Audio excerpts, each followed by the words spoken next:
प्रलोभन देण्याचा प्रकार समोर आलेला आहे। लोकशाही मराठीच्या हातात त्या संदर्भातलं एक फुटेज देखील आलेलं आहे।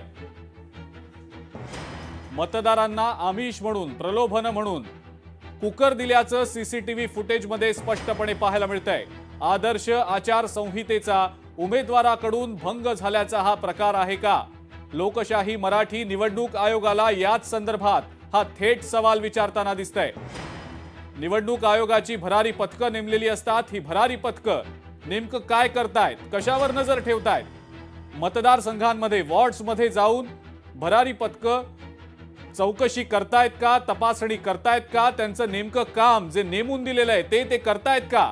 हा एक अत्यंत महत्त्वाचा सवाल लोकशाही मराठी आता उपस्थित करतंय। विरोधक सातत्यानं या संदर्भात अनेक तक्रारी करतायत, मात्र या तक्रारींकडे कानाडोळा केला जातोय का? भरारी पथकं कानाडोळा करतायत का? निवडणूक आयोग कानाडोळा करताय का? आपण ही एक्सक्लुझिव्ह सीसीटीव्ही फुटेजेस पाहतो आहोत लोकशाही मराठीवर।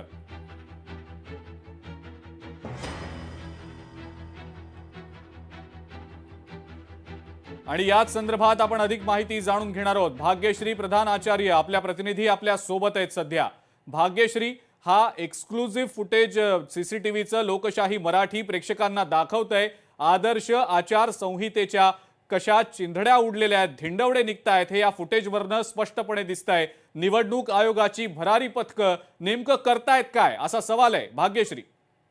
नक्कीच अजिंक्य, आपण बघतोय की निवडणूक आयोगाची भरारी पथकं नेमकं करतायत काय हा प्रश्न जसंच आपल्याला माध्यमांना पडलेला पाहायला मिळतो, तसंच सर्वसामान्य नागरिकांना देखील पडत नाही का, असा देखील एक प्रश्न आहे। त्याचं कारण सरळ सरळ त्या सीसीटीव्ही मध्ये आपण बघू शकतो दृश्यांच्या माध्यमातून की कुकर जे बॉक्स आहेत ते लिफ्ट मधनं महिला वर घेऊन जाताना पाहायला मिळतात। त्यातले काही जे दृश्य आहेत ते खालून गाडीमध्ये भरून कुकरचे बॉक्स आणलेले आहेत आणि ते घेऊन जाताना आपल्याला पाहायला मिळतात आणि ते इतके पटकन घेऊन जातात की आपलं डोळ्याची पापणी लावते ना लावते तोच ते लोक सोसायटीमध्ये शिरतायत। इतकं पटकन ते लोक घेऊन जाताना आपल्याला पाहायला मिळतात। निळ्या कलरच्या पिशव्या आहेत ज्यात हे बॉक्स आहेत। विशेष म्हणजे या संदर्भात आपण निवडणूक अधिकाऱ्यांशी बोलण्याचा प्रयत्न केला। या संदर्भात त्यांनी अशी माहिती दिली की हे सगळी जी माहिती आहे ही तुम्हाला महापालिका आयुक्त, एकीकडे आपण बघतोय की राज्यामध्ये बिनविरोध पद्धतीने निवडणुका लढल्या जात आहेत। काही ठिकाणी आधीच निवडणुका होण्याआधी मोठ्या प्रमाणात उमेदवार जे आहेत ते नगरसेवक म्हणून जाहीर झालेले आहेत आणि दुसरीकडे अशा पद्धतीने प्रलोभनाचे व्हिडिओ भाग्यश्री, मला माफ करा, मी तुम्हाला थांबवतोय काही क्षणांसाठी। पुन्हा एकदा येतो मी आपल्याकडे। अशाच आमच्या सोबत तुम्ही जोडलेले राहा। आपल्या सोबत सध्या सुषमा अंधारे आहेत फोन लाईनवरनं। सुषमाताई, लोकशाही मराठीला हे एक्सक्लुझिव्ह सीसीटीव्ही फुटेज मिळालंय ज्यामध्ये मतदारांना प्रलोभनं दाखवली जात आहेत, त्यांना आमिष दिलं जातंय, हातात कुकरचे बॉक्स दिले जात आहेत। सीसीटीव्ही फुटेज आहे, कदाचित आपण स्क्रीनवर पाहत देखील असाल। काय नेमकी पहिली प्रतिक्रिया आहे आपली या संदर्भातली? निवडणूक आयोगाच्या भूमिका ह्या कायमच संशयास्पद म्हणण्यापेक्षा अगदी लोकांनी निवडणूक आयोग हा सुद्धा भाजपाचाच एक स्वीकृत सदस्य आहे की काय अशी स्थिती निर्माण केलेली आहे। या सगळ्यांमध्ये अगदी म्हणजे निवडणूक प्रचार सुरू होण्याच्याच आधी पुण्यामध्येही अनेक ठिकाणी प्रचार फेऱ्या सुरू झाल्या, कित्येक ठिकाणी त्याचे बॅनर लावले, मात्र एकाही बॅनरवर, फ्लेक्सवर आक्षेप घेतला गेला नाही। आता अशा पद्धतीने जर अगदी प्रचाराच्या काळातच जर देवाणघेवाण होत असेल तर हा सरळ सरळ मतदारांना प्रलोभन दाखवण्याचा, त्यांना आमिषाला बळी पाडण्याचा प्रकार आहे। आणि निश्चितपणे याच्यात म्हणजे मी आपले आभार मानते की आपण ही बातमी आपल्या वाहिनीवर दाखवली, किमान बातमीमुळे तरी आयोगाला ती जारी आहे। बिलकुल सुषमाताई, खूप खूप धन्यवाद। आपण लोकशाही मराठीशी बोललात, प्रतिक्रिया दिलीत त्याबद्दल। आपल्या सोबत सध्या सूरज चव्हाण देखील आहेत फोन लाईनवरनं, त्यांची प्रतिक्रिया आपण जाणून घेऊया। सूरजजी, आपलं स्वागत लोकशाही मराठीमध्ये। हे एक्सक्लुझिव्ह फुटेज सीसीटीव्हीचं लोकशाही मराठीच्या हाती आलेलं आहे। कशा पद्धतीनं मतदारांना आदर्श आचारसंहिता लागू असताना सुद्धा प्रलोभनं दिली जात आहेत, आमिष त्यांना दिली जात आहेत, कुकरचे बॉक्स हातात घेतले गेले आहेत महिलांच्या, त्यांना ते वाटण्यात आलेत, हे स्पष्टपणे दिसतंय। आपली पहिली प्रतिक्रिया या संदर्भातली? अशा पद्धतीचं कृत्य जर महाराष्ट्रात कुठेही घडत असेल, कुठल्या शहरात घडत असेल तर त्याची तात्काळ दखल ही निवडणूक आयोगाने घ्यावी। जे कोणी संबंधित असतील, ज्या कुठल्या पक्षाचे असतील, त्यांच्यावरती कडक कारवाई त्यांनी करावी अशी आमची पहिली मागणी असणार आहे.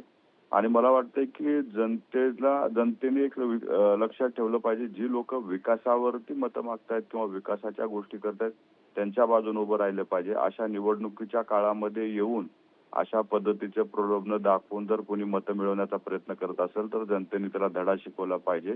कारण हा महाराष्ट्र, हा देश संविधानावर चालतो आणि कुणी जर अशा पद्धतीचं कृत्य करत असेल तर त्यांच्यावरती तात्काळ कारवाई झाली पाहिजे असं आमचं म्हणणं आहे. पण ज्या पद्धतीनं आता ही अशी आमिष दाखवली जातात, प्रलोभनं दिली जातात आणि ह्याचा ढळढळीत पुरावा आहे हा समोर. कुठला आहे, कधीचा आहे हे सीसीटीव्ही फुटेजमध्ये आपल्याला दिसतंय. आपण फार डिटेलिंगमध्ये न जाता प्रश्न मला तुम्हाला एवढाच विचारायचा आहे की भरारी पथकं मग करतायत तरी काय नेमकं? त्यांच्याकडे एकच काम दिलेलं असतं की जर असे गैरप्रकार सुरू असतील, मतदारांना प्रलोभनं दिली जात असतील तर त्यावर आळा घालणं, पायबंद घालणं आणि त्याची तक्रार करणं आणि कारवाई करणं, हे सगळं यामध्ये होताना बिलकुलपणे दिसत नाहीये. मला वाटतं की आपल्या बातमीची दखल घेऊन मला वाटतं संबंधित जिथली कुठली घटना असेल त्या घटनेच्या तिथं मुळापर्यंत जाऊन कारवाई करतील आणि करावी अशी आमची अपेक्षा आहे. भरारी पथकाने सुद्धा एक गोष्ट लक्षात ठेवलं पाहिजे, जे कोणी लोक अशा पद्धतीचे निवडणूक हातात घेण्याचा प्रयत्न करत असतील त्यांच्यावरती तात्काळ कारवाई त्यांनी करावी. कारण आपल्याला महाराष्ट्रामध्ये संविधानिकपणे निवडणुकीला सामोरे जायचंय. अशा पद्धतीचे प्रलोभन दाखवून किंवा आमिष दाखवून जर कोणी मतं घेत असेल तर ते महाराष्ट्राच्या राजकीय संस्कृतीला धक्का आहे. अगदी खरंय. आणि याच संदर्भात आपण अपेक्षा करूया की आता आपण हे पुरावे दिलेत, हे पुरावे बघितल्यावर तरी निवडणूक आयोग तातडीनं काहीतरी कारवाई करेल. सूरजजी, खूप खूप धन्यवाद. आपण लोकशाही मराठीशी बोललात, प्रतिक्रिया दिलीत त्याबद्दल. पण हे सीसीटीव्ही फुटेज लोकशाही मराठी प्रेक्षकांसमोर मांडतंय. या सीसीटीव्ही फुटेजमध्ये काही गोष्टी या अगदी स्पष्टपणे ढळढळीत दिसतायत. काय नेमकं घडलंय याच्या डिटेल्समध्ये, याच्या सविस्तर बाबींमध्ये आपण जाऊच या. मात्र काही लोकशाही मराठीनं सवाल उपस्थित केलेले आहेत. हे सवाल आपण पाहूया.